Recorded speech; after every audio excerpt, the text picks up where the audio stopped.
Hello everyone, welcome back to my channel.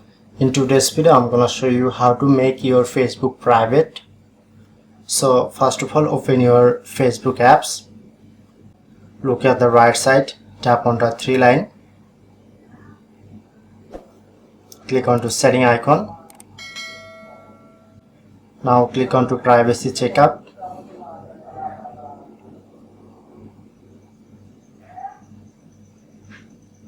Click on to continue, and here you can easily set up all things, public only me.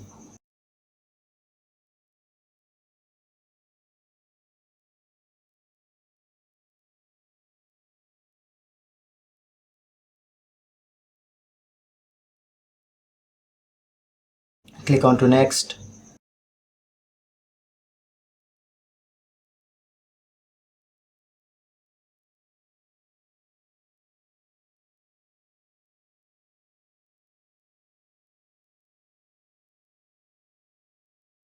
So that's how you can easily make your Facebook private.